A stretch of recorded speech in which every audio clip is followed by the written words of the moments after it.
Formal introductions, Burchie in the house, John Niyo in the house. Great to have you guys here. Look, they just keep stacking series, and if you do that in baseball, you're going to be in very good shape when all is said and done. This is their best start now since 2006 when they went to the World Series, and it's their best home start since they were also 17-5 in 1984 when, as you guys might remember, they won the World Series. Before. And I don't know what's more notable, Dan, that the Twins had just won 13 straight, or that they remain 5 games behind the Tigers, despite having just won 13 straight, which speaks to how well the Tigers have played during that stretch. Yeah, it's kind of crazy. It speaks to how well the Tigers have played, maybe how slow the Twins started. But if I tell you you're going to win, if I tell you you're going to win 13 in a row in the first 50, and still be 5 out, you're going to be like, come on, what do I have to do? Yeah. No, look, as the standings look today, I believe the American League Central has 4 teams in the playoffs, or at least they did coming into today, which speaks to the difficulty ahead, but also just how far they've come. And every week, it's a different highlight. It's a different guy. I mean, it's Akil Baddoo this week, and that's the thing that I think makes this thing more than just sustainable, but something special. So, Spencer Torkelson, work me through this, Burchie, because hot start. Ended April 2 for 24, then finds things again in May and comes up big for this team today. I was going to mention that. Anytime he falls into a minor slump, the alarm bells naturally go off, and you fear the regression is coming, or that the strong start was just a mirage. But since May began, he has an OPS now of 900, and so he keeps on bouncing back anytime he shows signs of his former self. And I want to make this note. He hit his 11th home run this week, which surpassed his total from last year in half the number of games. But more importantly, his homer against the Red Sox, I believe on Wednesday, was to right field. It was his 4th opposite field home run of this season. He hit none the other way all of last year. So we're seeing more and more the emergence of not just a power hitter, but a complete hitter. And his double today to drive in the first 2 runs, right field. He's hitting the ball with power to all fields.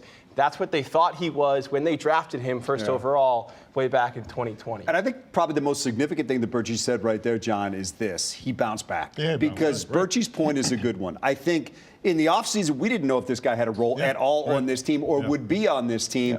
When he starts to dip at the end of April, you're thinking maybe, okay, this is it. But credit to him. He has not let it keep him down. He's top 5 in runs, RBIs, OPS. Like he's an all-star right now, which is crazy. And look, if you look at WAR for the Tigers right now, I mean, Tarek Skubal's at the top, obviously. The next 3 guys are McKinstry, Baez, Torkelson. Just like you predicted. Yeah, exactly. You wrote that column, right, in March? To your point, like, we didn't know if these guys were going to be on the roster, let alone being key contributors like this. And I don't know how sustainable Baez is necessarily, but they all look the part and they all look rejuvenated. And Jackson Jobe, team has not lost a game that he has started yet this year. Gives him 6 innings and 90 pitches today. Just pitch him every day. Yeah, hopefully he bought Baddoo dinner. Because that could have gone another way in that first inning. But look, he's getting whiffs. You see all the tools are there.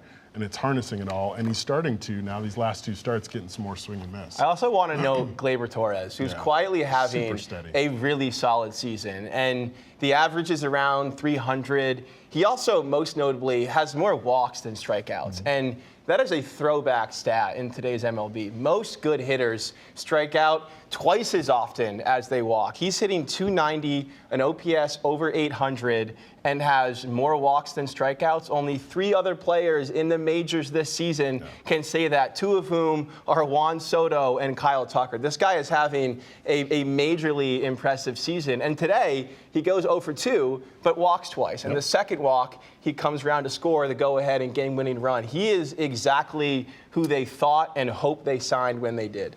All right, we got a lot to talk about as time goes on with the Tigers. Let's move to the Lions. Coaches, we heard from them this week. New defensive coordinator Kelvin Shepard, new offensive coordinator John Martin. Starting with Shepard, he's been here. He knows this group well. Even if he was in charge of the linebackers, Aaron Glenn had him in a leadership role, and every player on the defense knows exactly what to expect from him. He talked about formally having more responsibility and what that looks like in Allen Park. It's now everyone's looking to you. It's not just the mic, the wheel, the sand. It's the corner may have a question for you. the safety, the nose tackle. And you got to be ready on the click of a dime to give those players an answer. So that goes back to the accountability piece. Just like I told the players, we hold you accountable, hold me accountable. If I've told you to do something and it changes, you hold me to that. Why did it change? Always ask why. Now, as John Morton takes over the offense, there will be plenty of talk about replacing Ben Johnson, and he gets that. But in the end, his only job is to make sure this group continues to produce as one of the best in the NFL. All I worry about is this team and me, not who has been here. Listen, Ben did an unbelievable job. He's a hell of a coach, and I'm not taking that away from him at all. I would never do that because we're friends. But, you know, we have to paint our own picture here, all right, so we can get the ultimate picture, which is a Super Bowl. Like, let's win now. Let's get it done. And we have the pieces. So it's my job, us as coaches, everybody. Okay, I'm just the orchestrator. Boom, they go do it. Hey, John, let me start with the defense and Kelvin Shepherd. What's the biggest challenge he faces year one as a DC? Staying healthy. No, I mean, look, no doubt. But that is part of it, though, because Yeah. not everybody's going to be ready at the start of the season.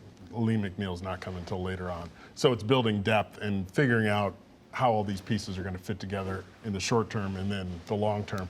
And to me, the other big issue is the one thing Aaron Glenn was really good at was weathering those storms, because you know they're going to come, keeping everybody on the same page, keeping everybody together.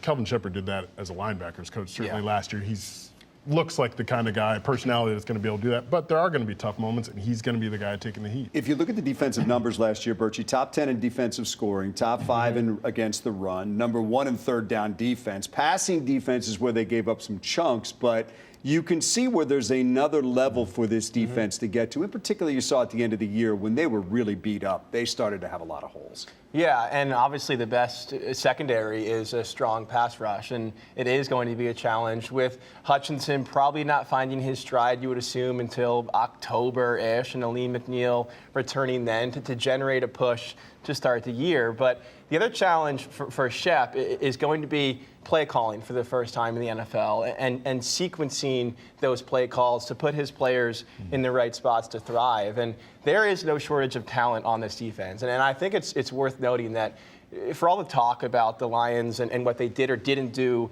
bolstering the edge spots, they think Hutchinson's return to health is the biggest move they've made this offseason. And you can make that case. I mean, they're inserting a defensive player of the year caliber superstar into a premium position. And so Shep is going to have the pieces he needs. It's just growing into himself as a play caller. I think, obviously, when you're John Morton, you're taking over this job, he understands that the shadow of Ben Johnson is long. Yeah. And what he did here is obviously always going to be out there. But I think the fact that he was here with Ben Johnson, the fact that he was here when this offense was designed, the fact that he was here when this offense was installed in 2022, I think there's a comfort level here that other people may not have. He's speaking the same language as Jared Goff, and that's the most important relationship on any team is that play caller and that quarterback. So there's no trying to figure each other out, really. I think the other thing that I think he might challenge him in ways that maybe Ben Johnson had decided not to at a certain point.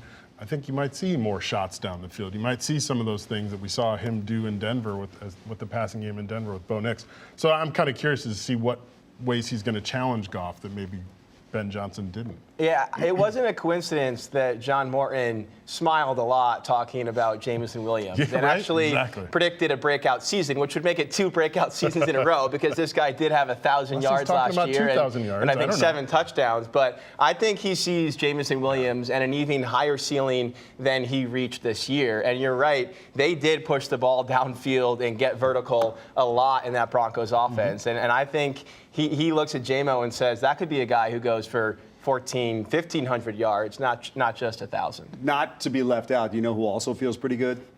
Dave Fitt. Yeah. You got Jack Fox and Jake Bates coming back. Doubt. You feel pretty good about where things are. Thunder and T-Wolves. OKC hasn't won a title since they were the Sonics. Minnesota never has. Knicks and Pacers. Knicks last won it in 1973. Pacers never have. John, what jumps out? OKC's still winning this, I think, because they're the best defensive team. They've got the deepest roster.